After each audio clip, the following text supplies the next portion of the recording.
এই প্রতিবেদনে থাকছে ভারতের বর্তমান প্রধানমন্ত্রী নরেন্দ্র মোদীর জীবনের কথা।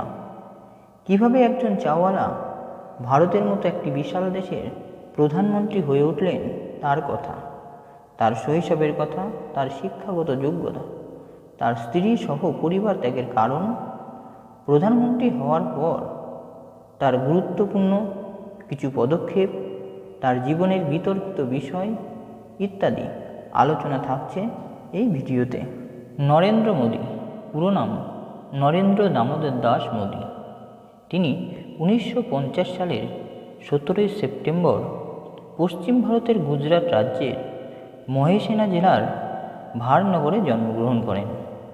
তার পিতা ছিলেন দামোদর দাস মূলচাঁদ মোদী এবং মাতা হলেন হীরাবেন মোদী। তিনি তার পিতামাতার 6 সন্তানের মধ্যে তৃতীয় সন্তান। মাত্র 13 বছর বয়সে বাবা মায়ের ইচ্ছায় যশোদাবেন চিমনলাল নামক এক মেয়ের সঙ্গে নরেন্দ্র মোদী বৈবাহিক সূত্রে আবদ্ধ হন। তবে অল্প দিনের মধ্যেই মোদী বিবাহ বন্ধন থেকে বেরিয়ে আসেন। তার এই সংসার ধর্ম ত্যাগ করে পরিব্রাজকের জীবন অনুসরণ করার পশ্চাতে কারণ কী ছিল? মনে করা হয় গৌতম বুদ্ধ এবং স্বামী বিবেকানন্দের প্রভাব ছিল তার জীবনের ওপর। গৌতম বুদ্ধ যেমন স্ত্রী পরিবার ত্যাগ করে তপস্যা করতে বেরিয়ে পড়েছিলেন, তেমনি নরেন্দ্র মোদীও সেই পথের প্রতীক হতে চেয়েছিলেন। তার স্বপ্ন ছিল আপামর ভারতবাসীর সেবা করা। যখন তার বয়স ছিল মাত্র 17 বছর, তখন তিনি বাড়ি ছাড়েন। এরপর তিনি রাজকোটে অবস্থিত রামকৃষ্ণ মিশন এবং তারপরে বেলুড় মঠ যাত্রা করেন। আরও পরে আলমোড়া শহরে স্বামী বিবেকানন্দ প্রতিষ্ঠিত আশ্রমে যোগদান করেন। প্রায় 2 বছর ভারতের বিভিন্ন স্থানে ভ্রমণ করে তিনি বিশাল অভিজ্ঞতা অর্জন করতে সক্ষম হন। এরপর তিনি আবার বাড়ি ফিরে আসেন। 1970 খ্রিস্টাব্দে মোদী রাষ্ট্রীয় স্বয়ংসেবক সংঘ অর্থাৎ RSSে যোগদান করেন। এই সময় দূরশিক্ষার মাধ্যমে তিনি দিল্লি বিশ্ববিদ্যালয় থেকে রাষ্ট্রবিজ্ঞানে স্নাতক এবং গুজরাট বিশ্ববিদ্যালয় থেকে স্নাতকোত্তর ডিগ্রি লাভ করেন। প্রসঙ্গত উল্লেখ্য, যখন মোদীর বয়স মাত্র 8 বছর, তখন থেকেই তিনি RSSের সঙ্গে পরিচিত হন। নরেন্দ্র মোদী প্রাথমিক শিক্ষা লাভ করেছিলেন ভারনগরের কুমারশালা 1 থেকে এবং হাই স্কুল ছিল তার BN বিদ্যালয়। পরবর্তীতে রাষ্ট্রবিজ্ঞানে BA এবং MA ডিগ্রি অর্জন করেছিলেন, যার উল্লেখ আমরা আগেই করেছি। নরেন্দ্র মোদী সম্পর্কে উঠে আসেন ছোটবেলায় তিনি চা বিক্রি করতেন। ভারনগর রেল স্টেশনে তার বাবার একটি ছোট্ট চায়ের দোকান ছিল। ছোট্ট নরেন তখন স্কুল থেকে ফিরে এসে তার বাবাকে সেই কাজে সাহায্য করতেন নানাভাবে। ইতিপূর্বেই বলা হয়েছে মোদী RSSে যোগদান করেছিলেন।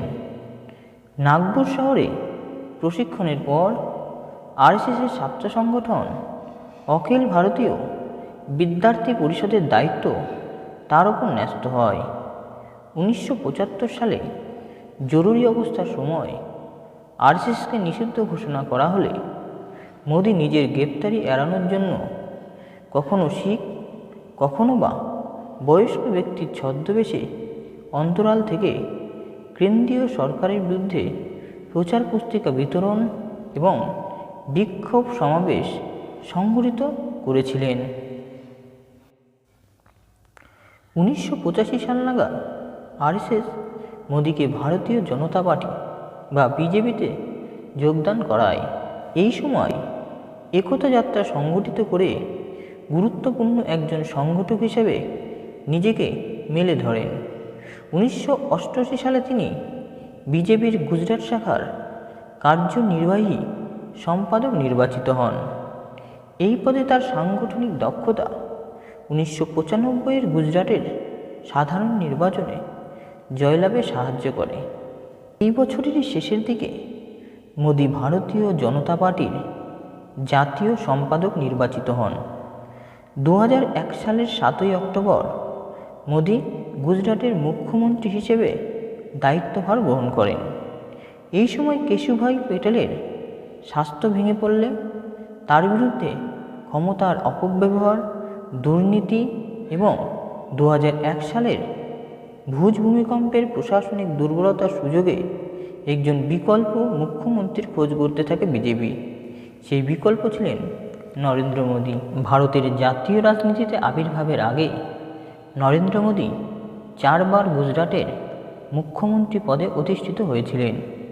এই সময় পর্বে মোদী সরকার ভাইব্র্যান্ট গুজরাট স্লোগানের মাধ্যমে গুজরাটকে একটি চলমান, উন্নয়নশীল এবং অর্থনৈতিকভাবে সমৃদ্ধ রাজ্য হিসেবে তুলে ধরেন। গুজরাটের প্রতিটি গ্রামে বিদ্যুৎ পরিষেবা প্রদান, মহিলা শিক্ষার হার জাতীয় হারের চেয়ে বৃদ্ধি, স্কুল ছুট কমে যাওয়া, মাতৃমৃত্যুর হার কমে যাওয়ার মতো উন্নতি এই সময় পরিলক্ষিত হয়। এই গুজরাট মডেলকে সামনে রেখে জাতীয় রাজনীতিতে ছাপ ফেলতে এগিয়ে আসেন নরেন্দ্র মোদী। 2013 সালে তাকে বিজেপির প্রধানমন্ত্রী পদপ্রার্থী করা হয়। বইতে থাকে মোদী হাওয়া। ওই নির্বাচনে বিজেপি নিরঙ্কুশ সংখ্যাগরিষ্ঠতা নিয়ে জয়লাভ করে এবং ভারতবর্ষের পঞ্চদশ প্রধানমন্ত্রী হিসেবে 2014 সালে নরেন্দ্র মোদী শপথ গ্রহণ করেন। উল্লেখ্য যে স্বাধীনতার পর জন্ম নেওয়া প্রথম ভারতীয় প্রধানমন্ত্রী হলেন নরেন্দ্র মোদী। 2014 থেকে বর্তমান 2024 সাল, দীর্ঘ এই 10 বছরে প্রধানমন্ত্রী মোদী নোটবন্দি, কাশ্মীর থেকে 370 ধারা সরানো বা সম্প্রতি CAA লাগু করা সহ বেশ কিছু সাহসী পদক্ষেপ গ্রহণ করে ভারতবাসীর বাহবা অর্জন করেন। তবে মুখ্যমন্ত্রী বা প্রধানমন্ত্রী হিসেবে সফল হলেও নরেন্দ্র মোদীর জীবনে গুজরাট দাঙ্গার মতো অপ্রত্যাশিত ঘটনা এখনও বিতর্কের সৃষ্টি করে। গুজরাটের মুখ্যমন্ত্রী হিসেবে সবেমাত্র তিনি দায়িত্বভার গ্রহণ করেছেন, আর 1 বছরই মাথায় ঘটে এই ঘটনা। 2002 সালের 26শে ফেব্রুয়ারি গোধরা শহরের কাছে হিন্দু তীর্থযাত্রী সহ শত শত সাধারণ যাত্রী বোঝাই একটি ট্রেন আগুনে পুড়ে গেলে প্রায় 60 জনের মৃত্যু ঘটে। উগ্র মুসলিমদের দ্বারা এই আগুন লাগানো হয়েছে এরকম খবর ছড়িয়ে পড়লে সারা গুজরাটে দাঙ্গা শুরু হয়।